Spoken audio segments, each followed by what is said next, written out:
Dr. Allan Boesak, South Africa's clergyman, also to give us his reflection. Dr. Boesak, good to have you, and thank you very much for coming on this afternoon. A little earlier on, Cardinal Giovanni Battista, reflecting on the life of the Pope, presiding over this funeral, he said something there, lauding Francis in his homily as a Pope among the people with an open heart toward everyone, establishing a direct contact with individuals and peoples who are eager to be close to everyone. Is this a sentiment that is only, I suppose, resonating among the Catholics, or is it a sentiment that resonates, I suppose, amongst all people of faith? Good afternoon, Thabo, and thank you for this opportunity. And good afternoon to your viewers. No, it is not just Roman Catholics who think like that. I mean, you know me, everybody knows me as a sort of a dyed-in-the-wool radical Protestant. And I must say, I have never felt so close to a Pope theologically, personally, and in so many other ways than I have felt to this Pope, Francis. I think, today we buried a man.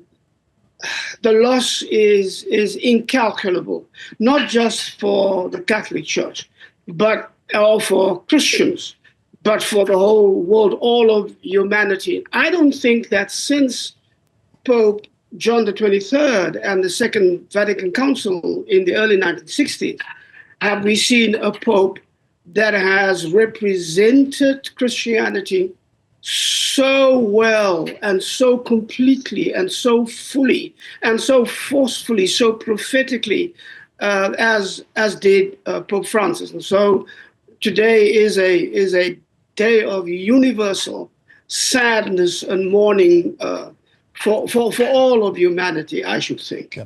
An Argentine Pope described in other quarters as a Catholic who actually contended with the Catholic Church traditionalists who were opposing his reforms. Do you think his passing could signal maybe an erasure of some sort of those reforms that he would have brought to the Catholic Church?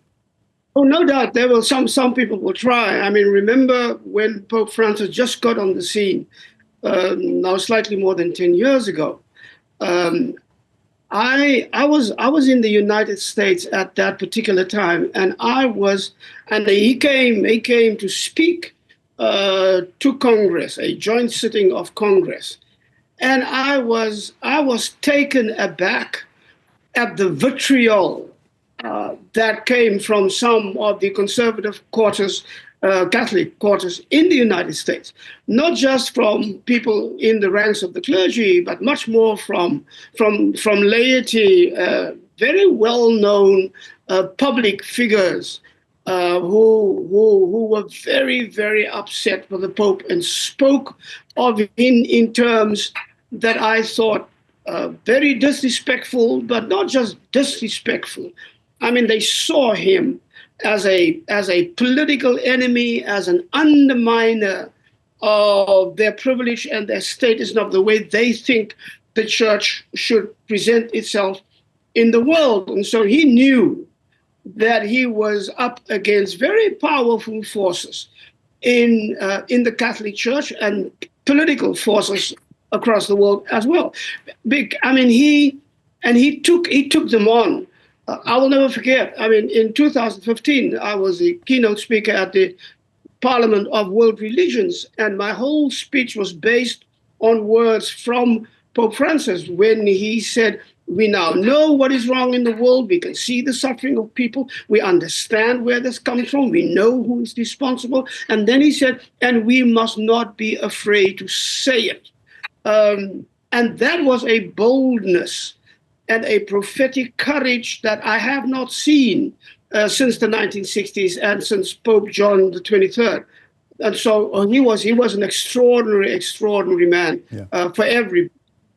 Carrying a clear message, we heard even during some of the eulogy being presented today of peace and reconciliation I suppose, quite significant that at his funeral, the President of the United States and the President of the Ukraine get to meet there to discuss the way forward.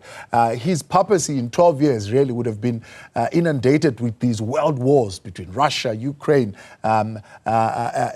Israel and Palestine, if you want to put it that way, and lots of others that have been happening also in Africa. Well, that's true. I mean, it's a tumultuous time in which we live. There was a theologian, a friend of Dietrich Bonhoeffer in Nazi Germany, who was fighting against the Nazis, and he spoke of his times as times of great and deadly convulsions. I think we are in the same kind of period with these never-ending wars and the gaps between people and the divisions between people, rich and poor, and powerful and powerless, and privileged and not privileged, and marginalized.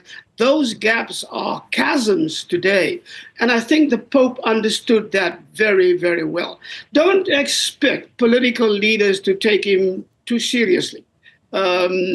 I mean, what he stood for is what I have come to understand is exactly the opposite of where our politics is taking us, worldwide, globally, and in this country. So politicians will go there and they will make their presence seen because it's the right thing to do. Whether they are willing or even able to take his message seriously and to translate into the kind of actions that he himself stood for, engaged in, and set the example in, from the very first moment that he became Pope to his dying moments. I mean, one of the last things that he did was to plead for peace in Palestine and for the end of the genocide and for the restoration of the Palestinian people and the land. And so he was immensely consistent. And none of those leaders who were there today were really interested in this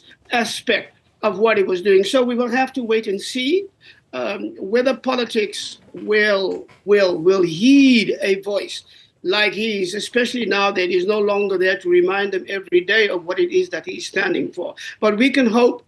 But for me, the Pope did not place so much his faith in the politicians. He placed his faith in the people who heard him, and that they will become a force that will make politicians that they have chosen to be in certain positions, elected into certain positions, to hold them accountable to do the things that are the things that make for peace and harmony and genuine reconciliation and prosperity of all in this world. Dr. Boesak, finally, I mean, according to the figures issued, at least by the Vatican, Africa now accounts for 20% of Catholics worldwide. Against that backdrop, of course, there are calls for an African Pope to be elected to head the church. What is your view? Tabo, I would hope that there would be an African Pope, but be very, very careful of identity politics. We now know from our own experience that a black face in office does not guarantee justice and freedom and dignity for the most marginalized, and it does not guarantee a fight against injustice for our people. And the same is true for the church. I've lived long enough to see people who look just like us, but who become oppressors just like us.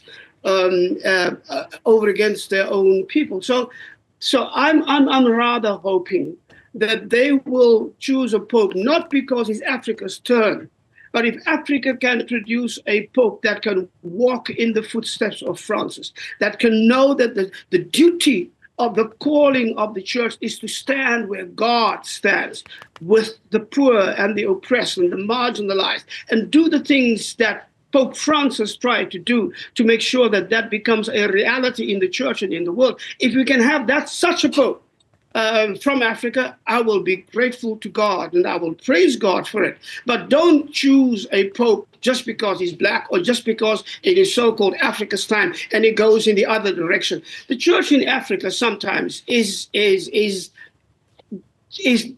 disturbingly conservative, let me call it that.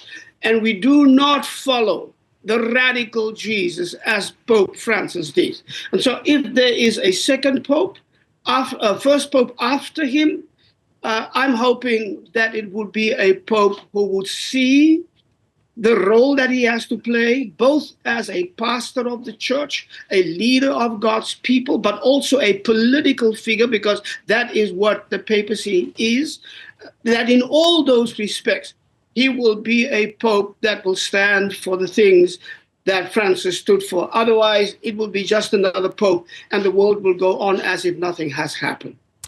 Doc, appreciate your time. Thanks so much for coming on. Dr. Allan Boesak, this African clergyman, joining us, reflecting on the life of Pope Francis and his papacy. Now,